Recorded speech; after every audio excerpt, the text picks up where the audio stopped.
Assalamualaikum warahmatullahi wabarakatuh. Selamat siang teman-teman semua. Pertama-tama saya ingin mengucapkan puji syukur atas nikmat yang Allah SWT berikan sehingga saya berkesempatan untuk dapat memenuhi tugas video komunikasi internasional. Perkenalkan, nama saya Aska Pranal Kautsar dengan NIM 62111911221 dari kelas F angkatan 2019 jurusan Hubungan Internasional. Di sini saya akan membahas mengenai isu lingkungan dalam hubungan internasional. Harapannya di akhir presentasi ini teman-teman semua dapat memahami mengapa isu lingkungan menjadi penting dalam hubungan internasional. Seperti kita ketahui, sebagai mahasiswa jurusan hubungan internasional, permasalahan utama dalam HI selalu seputar ekonomi, politik, perang, dan isu-isu tradisional lainnya. Namun terdapat isu non-tradisional yang di dalamnya membahas isu lingkungan. Sebelum saya membahas isu lingkungan yang berkaitan dengan HI, saya akan menjelaskan mengenai definisi lingkungan dan juga definisi isu lingkungan.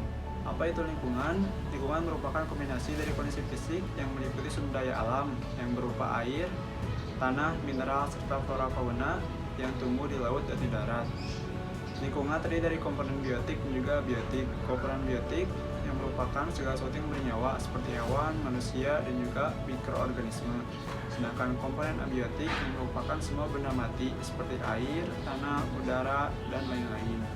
Sedangkan definisi isu lingkungan merupakan suatu proses perubahan yang sementara atau permanen yang terjadi pada sistem planet bumi, pada atmosfer, iklim, cuaca, air, dan tanah yang diakibatkan oleh aktivitas manusia, di mana aktivitas ini mengganggu atau berdampak negatif kepada keberlangsungan organisme yang hidup di dalamnya.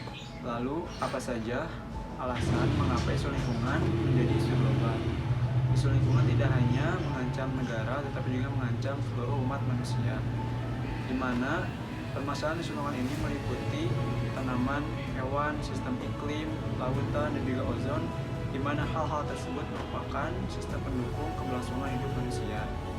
Selain itu, terdapat beberapa alasan lain yang menjadikan isu lingkungan menjadi isu global, yaitu yang pertama, kesadaran masyarakat secara luas dan media akan permasalahan lingkungan secara signifikan. Yang kedua adalah masalah mengenai ozon, di mana masalah ini bersifat global dan juga harus disesuaikan dengan kerjasama internasional. Yang terakhir adalah ekosistem yang dieksploitasi secara berlebihan untuk memenuhi kebutuhan manusia sehari-hari. Permasalahan lingkungan ini berdampak secara langsung kepada kehidupan manusia. Maka masyarakat secara luas mulai tersadar bahwa isu lingkungan menjadi hal yang patut kita perhatikan dan juga hal yang penting untuk menjadi pembahasan forum-forum internasional. Lalu, apa saja upaya global yang dilakukan oleh negara-negara di dunia dan juga PBB untuk dapat menyelesaikan masalah lingkungan? Upaya-upaya global yang dilakukan untuk dapat menghadapi isu lingkungan ini, yang pertama, diadakannya suatu pertemuan pada tahun 1972 yang diselenggarakan oleh UN Conference on Human Environment atau bisa disebut Konferensi Stockholm. Konferensi Stockholm ini menjadi langkah pertama dan penting dalam usaha mengatasi kerusakan lingkungan di tingkat internasional dan usaha untuk membangun kerangka kerja yang lebih terstruktur dan terlembaga serta guna mempromosikan lebih banyak kerjasama global untuk mengatasi masalah lingkungan. Kemudian setelah pertemuan pertama dilaksanakan, terdapat 11 pertemuan lain yang khusus membahas mengenai masalah lingkungan. Di antaranya ada Konvensi Vienna 1985 dan juga Protokol Montreal 1987. Kedua pertemuan ini difokuskan untuk mencari jalan sistematis dan terorganisir guna memecahkan permasalahan lingkungan, terutama terkait masalah ozon.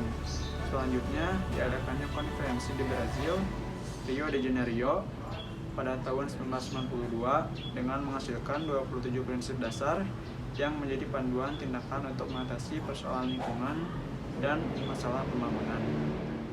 Selanjutnya, terdapat penyelenggaraan yang khusus membahas mengenai perubahan iklim, yaitu Conference of the Parties atau COP.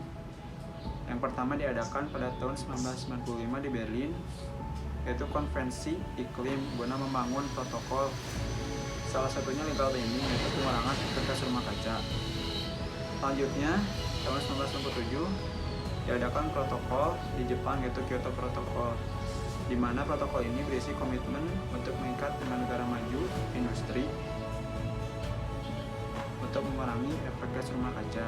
Selanjutnya ada pertemuan di Bali 2007 yang membahas tentang perubahan iklim yang diharapkan mampu menyiapkan untuk KTT selanjutnya di Copenhagen 2012 untuk menghasilkan protokol baru menggantikan Kyoto Protocol karena dirasa tidak berhasil.